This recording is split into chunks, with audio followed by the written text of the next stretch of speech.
विद्यार्थी मित्रांनो, सह्याद्री ट्युटोरियल्समध्ये तुमचं स्वागत आहे. आपण या लेक्चरमध्ये क्रिचॉफ्स करंट लॉ आणि क्रिचॉफ्स व्होल्टेज लॉ, त्यांचे स्टेटमेंट, त्यांचे साइन कन्व्हेन्शन्स आणि न्यूमेरिकल्स सगळं कव्हर करणार आहे. जुलै 2022ला दोघांचे स्टेटमेंट्स विचारले होते 2 मार्काला. ओके, न्यूमेरिकल पण येऊ शकतात.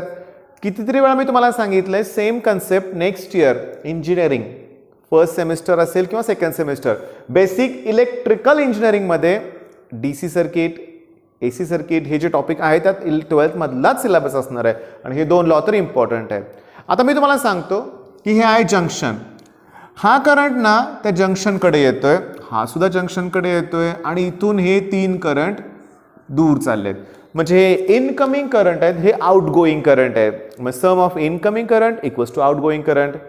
हे पण स्टेटमेंट बरोबर आहे, पण आपल्याला पुस्तकात लिहायचं आहे ना. जर याला मी I1 म्हणतोय, याला मी I2, I3, I4 आणि I5 या सगळ्यांची जर मी अल्जेब्रिक सम केली तर दॅट इक्वल्स टू 0 येणार ॲट एनी जंक्शन.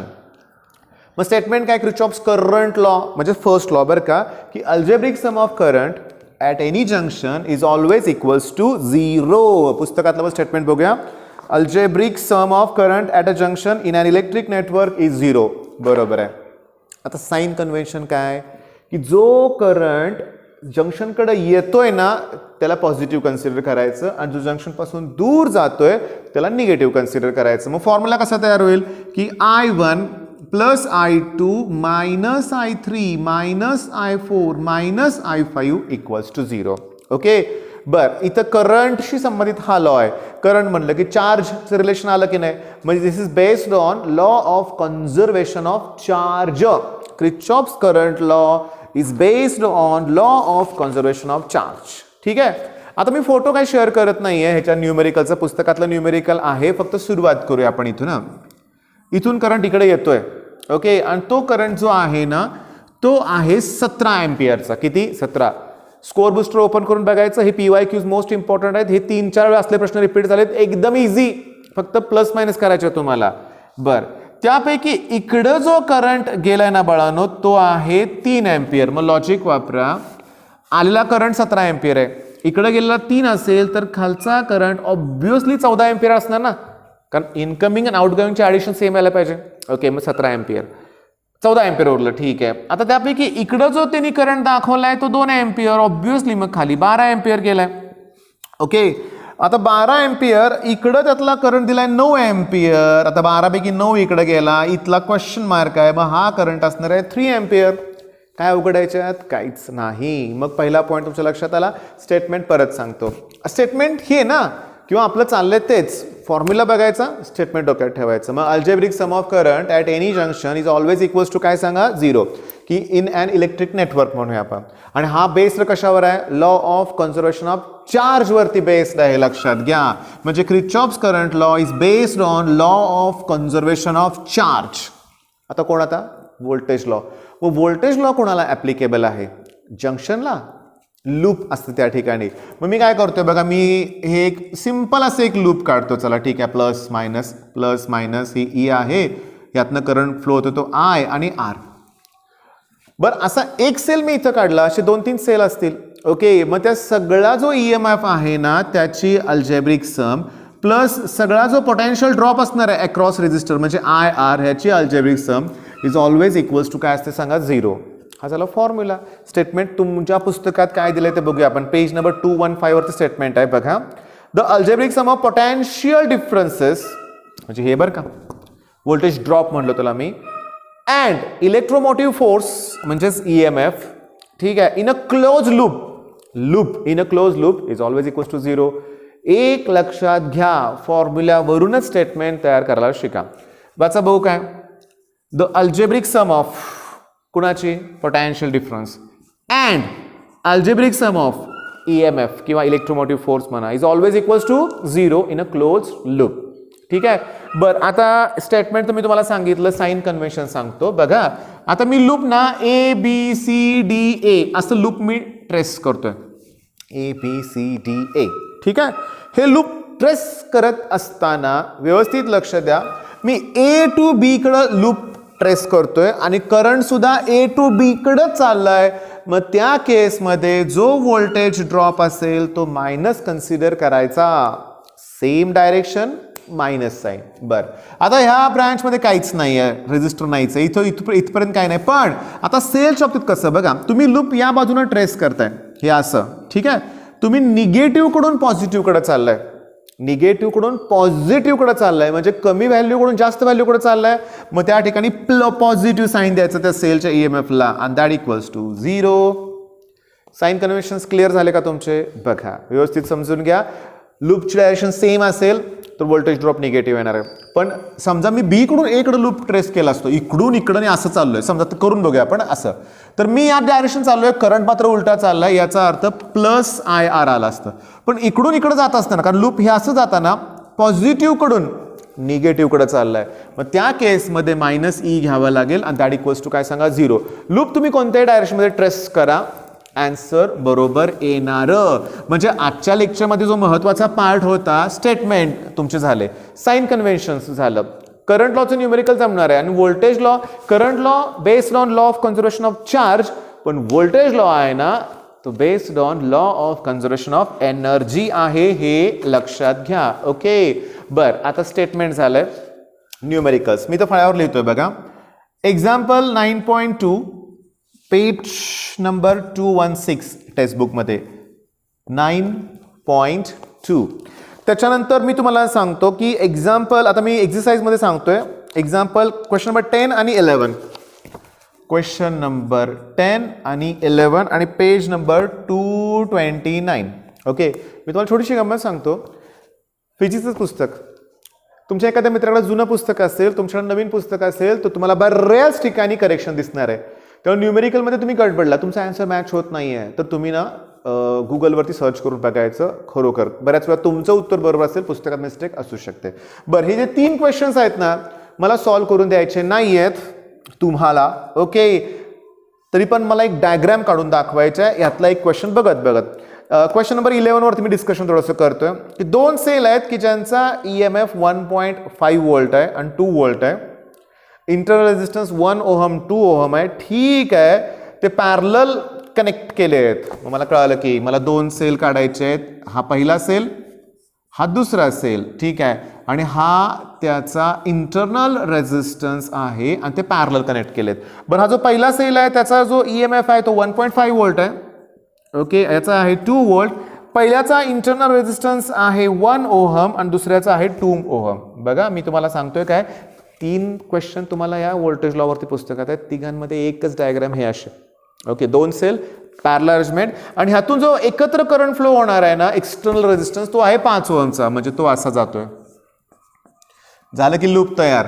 चला नाव एक काम करूया, मी म्हणलो तर सोडून देणार नाही, पण सगळ्या व्हॅल्यू तर पुट केलेत. क्वेश्चन काय, find the current through external resistance. आता हे सोडवायचं कसं, क्लिअरली सांगतो.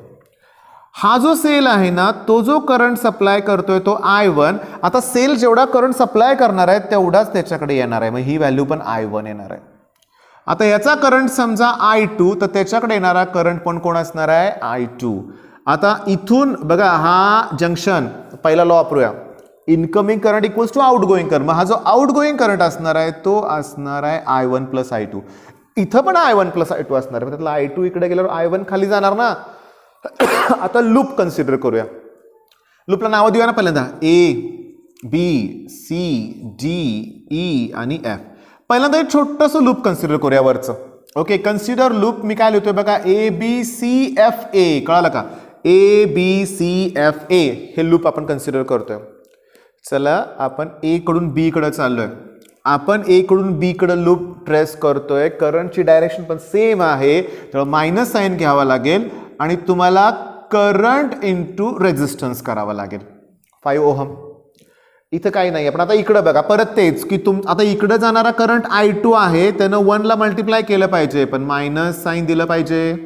ओके, आता इकडून तुम्ही बघा, तुम्ही पॉझिटिव्ह कडून तुम्ही निगेटिव्ह कडून पॉझिटिव्ह कडे चाललाय, म्हणजे कमी व्हॅल्यू कडून जास्त व्हॅल्यू कडे चाललाय. आन्सर पॉझिटिव्ह इथं घ्यावं लागेल, म्हणजे इथं साइन कन्व्हेन्शन प्लस घ्यावं लागेल, आणि दॅट इक्वल्स टू 0. मग पहिलं इक्वेशन तयार झालं. पण आपण यात सिम्प्लिफिकेशन करूया. हे प्लस इकडे गेल्यावर मायनस होतील, सगळ्यांचे मायनस साइन पॉझिटिव्ह करून टाका ना, म्हणजे तुमच्या लक्षात आलं काय, प्लस 1.5 इक्वल टू साईनच्या पलीकडे मायनस होतील, पण ते मायनस, हे मायनस, हे मायनस, मी सगळे चेंज करून प्लस घेणार आहे. 5 न आत मल्टिप्लाय करा 5i1, पुन्हा मल्टिप्लाय करा 5i2 plus i2 equals to 1.5. म्हणजे मला मिळालं काय रे बाळांनो इथं की 5i1 plus 6i2 equals to 1.5 हे इक्वेशन 1. म्हणजे तुम्ही एक लूप घेतलं एक इक्वेशन मिळालं तर दुसरं लूप घेऊया. कुठलं लूप घेऊया आपण? हे बाहेरचं घेऊया मोठं लूप. ठीक आहे, नाव काय त्या लूपचं? ABCDEFA. ABCDEFA. ए परत लिहायचं आहे. A to B परत तेच येणार minus i1 plus i2 into 5. B to C काही नाही आहे, C to D काही नाही. आता इकडं same direction minus twice i1 येणार. निगेटिव्ह कडून पॉझिटिव्ह चाललाय प्लस 2 येणार आणि दॅट इक्वल्स टू ह्या ब्रांचमध्ये पण काही नाही आहे, दॅट इक्वल्स टू 0. मग सारखं प्लस 2चं काय करा -2 सगळ्यांना पॉझिटिव्ह साईन घेऊन टाका. म्हणजे काय येणार बघा 5i1 plus 5i2 plus 2i1 that equals to 2. मग 5i1 मध्ये 2i1 म्हणजे 7i1 येणार plus 5i2 that equals to 2. हे दोन इक्वेशन. आता हे जे पहिलं इक्वेशन आहे आणि हे दोन इक्वेशन सॉल्व करा. दहावीतला आठवा x plus y simultaneous equations त्या मेथडनं. इक्वेशन 1ला वाटल्यास 5 न मल्टिप्लाय करा, इक्वेशन 2ला 6 न मल्टिप्लाय करा. मग ते मायनस करा, i2 कॅन्सल होऊन पहिल्यांदा i1 ची व्हॅल्यू मिळेल, ती व्हॅल्यू इथं पुट करा, i2 ची व्हॅल्यू मिळेल. पण क्वेश्चन तुम्हाला विचारला होता यातनं फ्लो होणारा रेझिस्टन्स, मग तुम्हाला i1 प्लस i2 काढायचं आहे. तुम्हाला माझ्याबरोबर अभ्यास करायचा आहे. तुम्ही इमिजिएटली काय करणार आहे माहिती आहे का, की तुम्ही पटकन हे 1 2 3 प्रॉब्लेम सॉल्व करणार आहात. एक तर सॉल्व करून दिलाय, तिथलं बघायचं नाही, तिथलं नाही बघायचं. लक्षात घ्या, मी तुम्हाला सांगतो थोडासा वेळ लागू दे, काय हरकत नाही बरं का. पहिली MCQ पण नंतर बघा बरं का. पुस्तकातली पेज नंबर 228 काय दिलं माहिती आहे का? Kirchhoff's first law that is algebraic sum of current equals to 0 at a junction deals with, आणि करेक्ट ऑप्शन आहे कॉन्झर्वेशन ऑफ चार्ज. मग first law conservation of charge, second law conservation of energy. आता पुस्तकातलं जे त्यांनी numerical सोडून दिलेलं आहे 9.3 बरं का, 9.3 ती डायग्रॅम तुम्हाला जरा मी काढून दाखवतो. तुम्ही माझ्याबरोबर व्यवस्थित लक्ष द्या. मी पुस्तकातलं आहे तसं तुम्ही कॉपी करायला गेला तर जमणार पण नाही, गोंधळणार आहे, काय कळत नाही त्यातलं. लक्षात घ्या बघा, मी सांगतोय तुम्हाला, डायग्राम तिथली काढून दाखवतो. ही मायनस आणि प्लस आहे. त्यांचे नोटेशन मी वापरणार नाही आहे. त्यांनी इथं एक रेजिस्टर दिलाय, इकडे काय असं, ठीक आहे बरं. इथं प्लस आणि इथं मायनस आहे, ओके. आणि इथं एक रेजिस्टर आहे. पुस्तकातली मी डायग्राम पहिला बघून काढतो तुमच्यासाठी आणि नंतर आपण विचार करूया. मला सांगा किती सेल आहेत? 2 सेल आहेत ना. मग 3 अननोन कशासाठी घेतलेत? 3 अननोन घेतले की 3 इक्वेशन तयार करावं लागतील. आपण सोडूया. हा करंट इकडे जाणार आहे, हा करंट इकडे जाणार आहे, एवढं तर खरं. बरं, या करंटला मी तात्पुरतं मी i1 म्हणतो, मायनस आणि प्लस. मग इकडे येणारा करंट सुद्धा i1 असणार आहे. म्हणजे मला इकडं करंट कुठला द्यायचा आहे? i1. ओके. पण समजून घ्या बरं का, मी काय क्लिअरली सांगतो की आता ह्याला मी i1 म्हणलं, समजा i2 म्हणलं, तर इकडे येणारा करंट पण i2 असणार आहे. मला इकडं करंट i2 पाठवायचं आहे. ओके. पण आता इश्यू काय होतोय बघा, की या जंक्शनच्या इथं हा करंट इकडंच येतोय, ओके. हा इकडं चाललाय.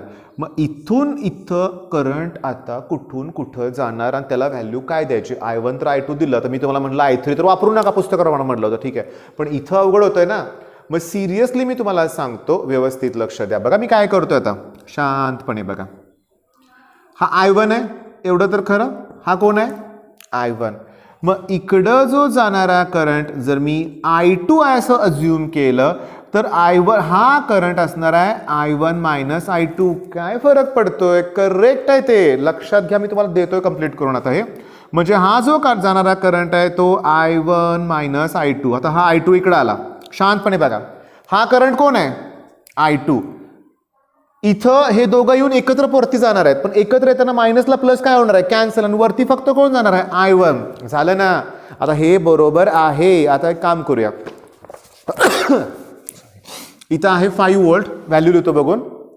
इथं आहे 10 व्होल्ट, 4 ओहम. इथं पण 4 ओहम आहे आणि इथं आहे 3 ओहम. मी तुम्हाला 2 इक्वेशन तयार करून देतो, सोडवा आणि त्यांचं उत्तर आणि आपलं उत्तर मॅच होतं की नाही बघा. पहिल्यांदा आपण लूपला नावं देऊया मागासारखंच, ABCDEF आणि A. मग पहिल्यांदा हे वरचं लूप घेऊया. कुठलं लूपचं नाव काय? ABCFA.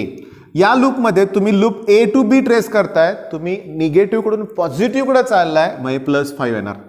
इथं काही नाही. आता इकडं सेम डायरेक्शन मायनस येणार 3i2, सेम डायरेक्शन मायनस येणार 4i1, i1 आहे वरती करंट, आणि दॅट इक्वल्स टू 0. मग सारखंच हे मायनस प्लस होतील, हे म्हणजे ऑब्व्हियसली सगळे पॉझिटिव्ह साईन येणार आहेत. म्हणजे i1 अगोदरल्या, i2 नंतरल्या, आणि दॅट इक्वल्स टू 5 मिळाले की मला पहिलं इक्वेशन.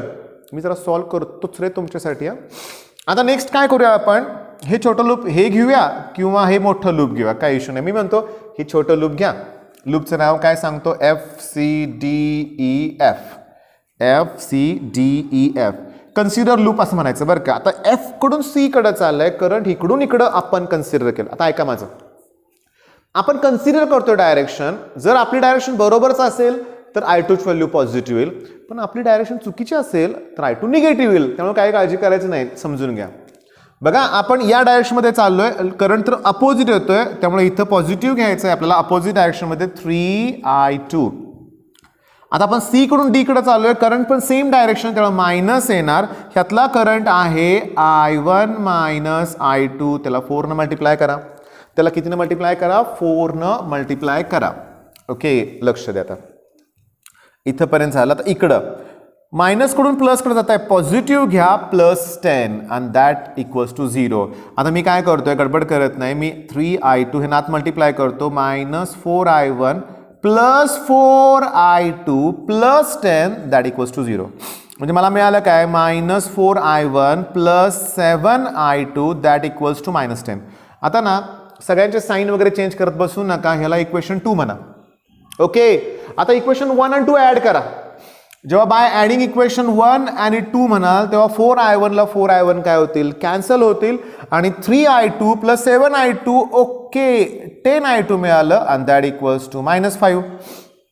ओके, मग त्यामुळं i2 ची जी व्हॅल्यू मिळणार आहे इंटू 10 अपॉन 10 करा, 5/10 -0.5 येणार. याचा अर्थ आपण जी डायरेक्शन अज्युम केली ती चुकीची आहे. Current flows from F to C एवढं लिहायचं, पण i2 मिळालं की मला. पण क्वेश्चन काय विचारलं होतं त्यांनी, क्वेश्चन काय विचारलं त्यांनी, find the current through 4 ohm and 3 ohm. मग 3 ओहम मधून कोण फ्लो होतोय, i2 0.5 एम्पियर. बघू 3 ओहम मध्ये त्यांनी i2च म्हणले, त्याला आलंय आपला आन्सर बरोबर. मग पुढचं मी आता सोडत बसत नाही, i1 ची व्हॅल्यू तुम्ही फाइंड आउट करा. पण मी काय प्रूव्ह करून दाखवलंय, कमीत कमी अननोन घ्या ना. तुम्ही i1, i2, i3 पण घेतलं तर 3 इक्वेशन तयार करावं लागतील, होणार की सॉल्व. पण आजपासून तुम्ही व्होल्टेज लॉला गोंधळू नका. पण आपलं काय टार्गेट आहे की व्हिडिओ मन लावून बघताय, नोट्स काढताय, आणि लगेच 3 तर क्वेश्चन सॉल्व करायचे आहेत. लगेच सॉल्व करायचं सांगतो, लक्षात घ्या. सगळ्यात महत्त्वाचं ते लगेच सॉल्व करायचं. त्याच्यानंतर आणखीन महत्त्वाचं लॉचं स्टेटमेंट आलं पाहिजे तुम्हाला. ऑफलाईनच्या बॅचमधल्या मुलांना विचारणार आहे मी. फर्स्ट लॉ स्टेटमेंट सांगायचं, सेकंड लॉ स्टेटमेंट सांगायचं, law of conservation of charge का एनर्जी, हे प्रश्न मी विचारेन. पण तुम्हाला कोण विचारणार, मग तुम्ही स्वतःहून प्रामाणिकपणे करायला सुरुवात करा. All the best.